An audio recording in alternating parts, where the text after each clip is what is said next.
Alright, so quick disclaimer up front here. I am not a music expert. I never did band or choir or orchestra, I've never taken a music theory class, and I've barely dabbled in making my own music. But it doesn't take an expert to know that as far as video game music goes, JRPGs tend to nail the soundtracks. Pokemon is no exception to this. Its music typically lacks the cinematic grandiose tracks that a series like Xenoblade, for example, has in spades, but that's because it has a totally different tone. You aren't going on a quest to kill Mecha Jesus, you're on a fun little adventure. To catch Mecha Jesus. Even in recent years, as the quality of Pokemon games has begun to decline by most people's standards, the music has still consistently been a point in Pokemon's favor. Pokemon Scarlet and Violet are honestly sad excuses for AAA games that are held together by bubblegum, dental floss, and a whole lot of hope. But even as the game was actively fighting to fuck up the easy slam dunk that is the Pokemon formula, I found myself whistling its soundtrack in the shower or humming it at work. I love Scarlet and Violet's jazzy gym leader theme, and the vivacious and fun Terror Raid theme, and the dynamic area themes that changed in real time to battle versions were a great touch. So, even at its worst moments, Pokemon has always had a great soundtrack since day one, and for the most part, it's only really gotten better with time. This principle was no different in 2006 when Pokemon Diamond and Pearl hit the shelves with what I personally believe to be the best soundtrack up to that point in the series' history. So many standout tracks: the sleepy innocence of Twinleaf Town, the bright positive energy of Sunyshore City, the relaxing ambiance of Canalave City, the intense yet playful wild battle theme, and even the frantic battle with Cynthia for the title of champion. All of them are just fantastic. So fast forward 15 years and those classic games finally made their way into the modern era with a new, facelift. Yeah, you all know how that went at this point. There are enough multi-hour video essays on YouTube breaking down exactly what's wrong with this game, and I honestly have little to add in that department as far as gameplay and visual presentation go that hasn't already been said. These games don't even feel like messes like Scarlet and Violet, they're just such nothing burgers, such an afterthought. Scarlet and Violet have great concepts that needed more time in the oven. I really need to stop doing that oven gag. I can see a world where if the Pokemon Company gave at least one singular shit, Scarlet and Violet could have been good. Brilliant Diamond and Shining Pearl, on the other hand, kinda just need to get thrown in the garbage and restarted from the ground up. Thankfully, as we previously established, even at its lowest, Pokemon is always saved by its soundtrack, right?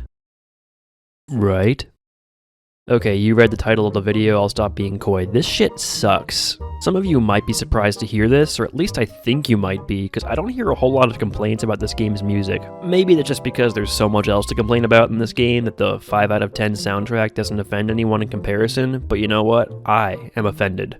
I'm going to walk you all through some of the standout examples of this game's awful soundtrack, but before I can start jumping into specific examples of why this OST is kind of garbage, I have to mention they shipped it unfinished. Yeah, they just sell you this game with an unfinished soundtrack out of the box. Now, as embarrassing of a fuck-up as this is for the largest media franchise in the entire world, for a smelly gamer like you or I, this isn't much of a speed bump. The patch takes like a minute to download and then you can jump right into the game. However, I think we often forget that sweaty gamers aren't the only demographic that plays Pokemon. In fact, I would probably assume we're a minority. Take my older sister, for example. When I was home for Christmas of 2021, she was playing Shining Pearl on the TV in my parents' living room. I sat down to watch for a little bit, and as she started the battle with Gardenia, this abomination started blaring out of the speakers.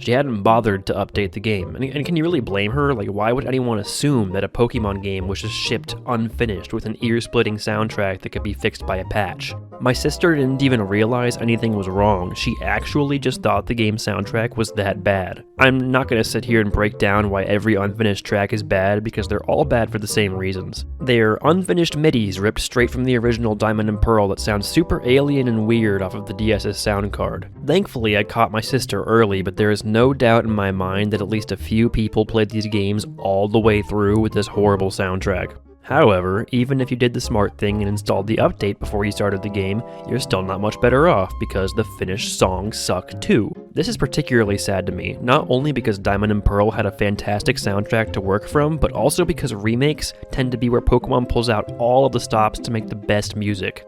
Let's look at a few examples from the past remakes. Fire Red and Leaf Green had almost nothing to work with as a basis for their OSTs, but they still knocked it out of the park regardless. Take the Champion battle theme for example. In the originals, it's a standout battle theme as far as Gen 1 music goes, but it's only a little more intense than your standard trainer or gym leader fare. But in the remakes, oh my god, they pull out all the stops. So there's these games' signature electric guitar, there's trumpets, and there's a fucking choir. Is this Gary Oak or Sephiroth? I can't even keep track anymore. This theme is oppressive, yet energizing. It perfectly embodies your rival's confidence. Even when you're winning, you feel like you're on the back foot. He says he's the most powerful trainer in the world, and even though he leads with motherfucking Pidgeot, this song is enough to make you believe him. For a less grandiose and maybe less appreciated example, let's move on to Heart Gold and Soul Silver.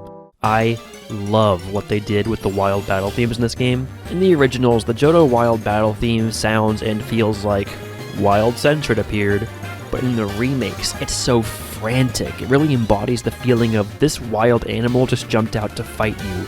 The intro alone sounds like you just interrupted a rabid raccoon that was rummaging through your dumpster, and he is pissed that you're in his business. Then, when you get to Kanto, the wild battle theme there in the remake sounds like holy shit, the raccoon came back the next night and broke into your house, and guess what, he brought a gun. And ORAS, oh my god, ORAS is full of even better examples, because not only do they update and improve a lot of the tracks, but some of the songs are less updates and more alternate takes that don't replace the old tracks, but complement them. Take the Archie and Maxie theme for example. It's the same song under the hood as the original, but it has a completely different feel. It's far more energetic. It feels less like you're fighting the calculated and mature leader of a criminal organization, and more like you're fighting back the ocean's waves or a harsh lava flow yourself with your bare hands. Naked.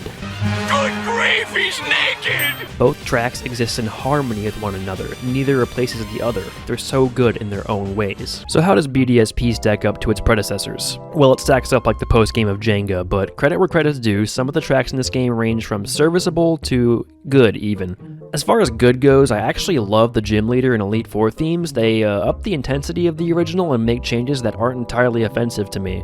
And, oh wait, there's nothing else. This game's soundtrack fucking sucks. Let's move on. For starters on the negative side, let's look at a song you'll be hearing a lot, the Wild Pokemon battle theme.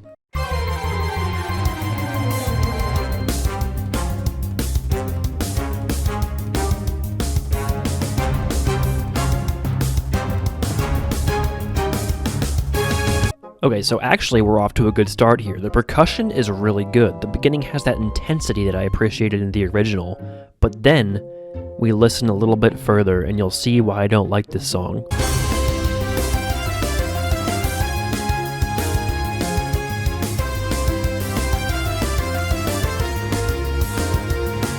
Okay, what is that?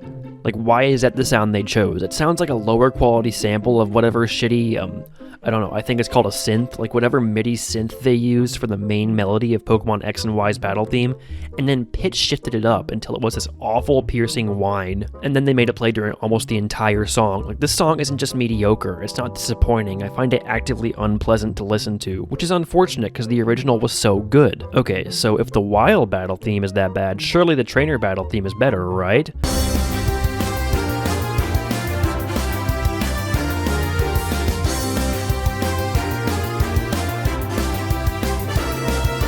No, of course not. Of course fucking not. No, God no. It's worse even, I'd say, because it doesn't even have the Wild battle theme's half-decent intro, and some of the best parts of the song were absolutely butchered, sacrificed at the altar of that god-forsaken MIDI synth. I honestly don't have anything else to say. Let's move on. And the sad thing is, it's not even just the common songs that are bad either. They pulled out all of the stops to make sure that even the themes you only hear a few times are equally as terrible. Very considerate of the boys down at Ilka to be so consistent. So here's a really funny example. I love this one. The legendary battle theme. Not the big guys, don't worry, we'll get to them later. I'm talking your small-time legendaries, your Heatrans, your Regigigases. Now, the original has this awesome percussion. The timpani drums are just going crazy for the entire song with this constant bump, boom, bump, boom, bump, boom, bump, boom. It's kind of hard to approximate with my voice, but you'll hear later when I play a sample. In BDSP, however, I don't know if this was like a horrible creative decision or if someone actually just royally fucked up, but these two sounds, like the bump and the boom, seem like they've switched places. So instead of bum boom bum boom bum boom bum boom, it's boom bum boom bum boom bum boom bum. And it just like, it really fucks up the song for me. Like, it goes from menacing and intimidating, you know, like a creature of awesome power, to something more like meandering and goofy. Like less facing down a Heatran in the volcanic crater and more like watching your pet Slowking, I don't know, hit the gritty. Just take a listen and see if you can hear what I'm saying. It's really clear in this part of the song, and once you hear it, you just can't unhear it. To me, at least, it sounds awful.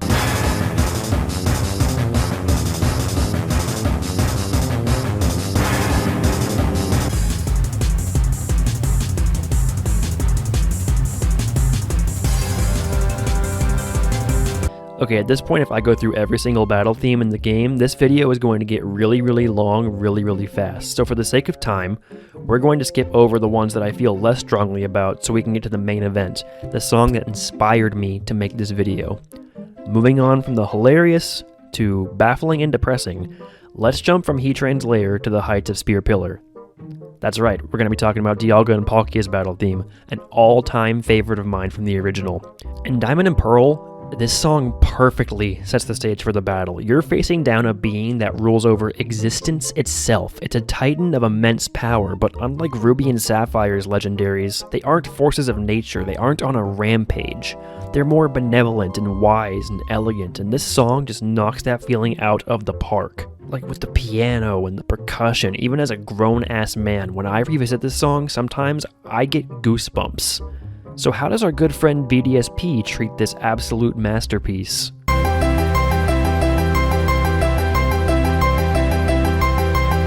Okay, so we're 5 seconds in and I already hate this song. It starts out with just the most awful, cheap-sounding piano MIDI I have ever heard. Like, why does it sound sparkly? Why am I getting Winter Wonderland vibes from the god of time and space? Let's just compare the first 5 seconds of this theme to the original.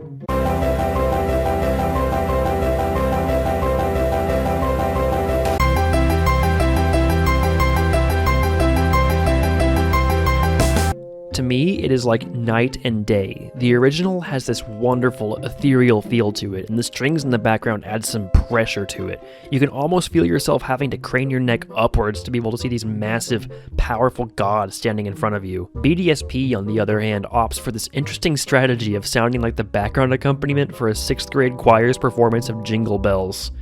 And of course the piano is backed by that god-awful synth sound. And what baffles me is it's not even like high-quality piano sounds aren't possible on the Switch, because Legends Arceus does it much better in the exact same song like 3 months later. Take a listen.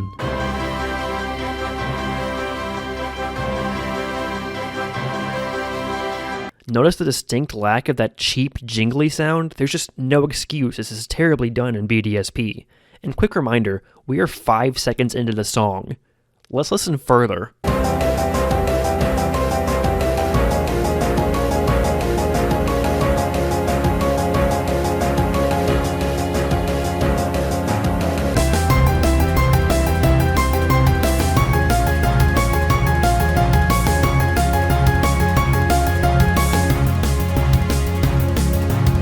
So you'll notice the timpanis that gave the song weight from the original are barely audible in the remake, and this awful generic beat is all you can hear percussion-wise. Notice how in the original the beat is very unique. It's kind of this tss, tss, tss, tss, tss, tss, tss, tss, tss, while in the remake it's this generic tss, tss, tss, tss, tss, tss, tss, tss. The BDSP version's beat just sounds very energetic and upbeat, something that fits better in the regular trainer battle theme than in this one, which is made even worse when you realize that that's because this beat is almost identical to the one in the trainer battle theme. Like I said, I am no musical professional, so it might be different in some way, but it sounds exactly the same to me, and that's where this song's weird vibe really comes from.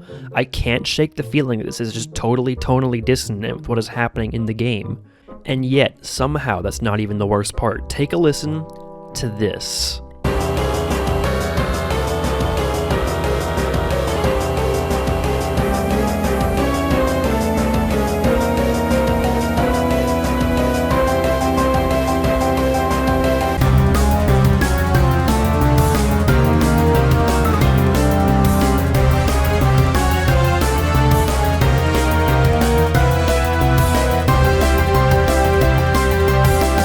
keyboard. Jazzy fucking keyboard. They replaced the strings with jazzy keyboard.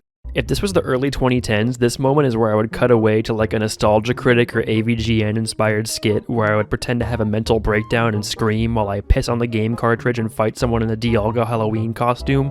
Like, I feel like I don't even need to comment on how it compares to the original because it explains itself. It speaks for itself. This makes me feel the emotion closest to genuine anger that an RPG for children could possibly elicit from me. Like, this feels less like an encounter with a god of creation than it feels like an encounter against a sentient glove in Persona 4. We made it 20 seconds into the song and they killed it. I could make a whole video on just this song, and that is what gets me. This song is a microcosm of everything that is wrong with this game's sound direction. Why is the mixing so bad? Why can't I hear the timpanis? Why is all of the instrumentation just so low quality and cheap feeling? To quote a comment I found while doing research for this video, this doesn't feel like something Nintendo did, it just feels like some kid got cracked FL Studio Mobile and then used the default FL Studio instruments with a MIDI. Thank you, YouTube user @BoiledTrash, you summed it up better than I could with this entire video. But it's not just low instrument quality, it's also poor instrument choice. Like for the Wild and Trainer battle themes, was that awful synth really the best choice for the main melodies of the most commonly heard battle themes? Was that really what they thought would best translate the spirit of the original track? And I'm still not over it. Was jazzy keyboard really the best choice for the battle against the gods of space and time themselves? It's a complete departure from the vibe of the original, and not in a unique way, because like, yeah, Legends Arceus also has a Dialga and Palkia theme that's a complete departure from the original with the Origin Form battle, but that one is interesting and unique in its differences, and that game also has a remix of the original song that knocks the feeling of the original out of the park anyway, so it doesn't even matter that it has a crazy version because the song that plays when you fight the regular form of either Dialga or Palkia is fantastic. With that, we can solve the mystery. We found the culprit. We know who killed BDSP. We touched on it briefly earlier, but the regular Dialga and Palkia battle theme in Legends Arceus is perfect. It's a slight departure from the original in that it trades some of that trademark elegance for more majesty and menace, but it works perfectly for the situation in-game and fits the Pokemon themselves regardless. And Legends Arceus' wild battle theme perfectly captures the excitement from the original while still being a bit more imposing and having totally different instrumentation. The trainer battle theme in Legends Arceus feels a lot like that Archie and Maxie example from earlier. Same song under the hood, but a huge departure from the original in a unique and satisfying way. And the legendary battle theme, that bass line goes absolutely crazy in Legends Arceus. And that's it. The Gen 4 remakes died for this. Pokemon, or at least Game Freak, never lost its touch, at least not as far as the music goes. Legends Arceus, flawed of a game as it is, has a fantastic soundtrack that, like ORAS, takes the original Diamond and Pearl OST and makes incredible new versions that complement the songs on which they were based. It's all here. All the music we wanted from a Gen 4 remake is right here in one game, but it's not the Gen 4 remake. Case closed. Unsurprisingly, just as the rest of BDSP's quality suffered so Game Freak could work on Legends Arceus, the music got shafted. I don't know whether to chalk it up to Ilka's inexperience, time constraints, or both, but somewhere along the line, these games had their potential utterly stunted. It's honestly a shame because even looking past the music, remakes used to be the pinnacle of a generation. They were the culmination of everything that Game Freak had worked on in the past few years to really push whatever engine they were using to its absolute limits. In every way, whether it was the presentation or the breadth of content, these games were always the best Pokemon had to offer, but in Brilliant Diamond and Shining Pearl, they just feel like afterthoughts. They're not even attached to the generation they could have been the pinnacle of. Instead of making Sword and Shield look like a tech demo as ORAS did with X and Y, BDSP makes Sword and Shield look like fucking Elden Ring in comparison. As someone who loved Gen 4 dearly when I was young, it's honestly really sad to see that these beloved games were not given that same love their older siblings got. Unfortunately, in the end, the music of BDSP, that which should have been an easy triumph, ended up as a tragedy. Hey guys, just wanted to take a second at the end here and say, really, thank you for watching. It's been a while since I've uploaded anything but shitposts, so I really appreciate any of my returning viewers for coming back all this time later. If you're new here though, welcome. I hope you liked the video. If you enjoyed, I'd really appreciate if you could leave a like or subscribe, and I would also love to hear your opinions and feedback in the comments. Alright, I'll stop with the whole YouTube spiel now, but really, thanks for stopping by. You all have a great rest of your day or night, and I'll see you next time.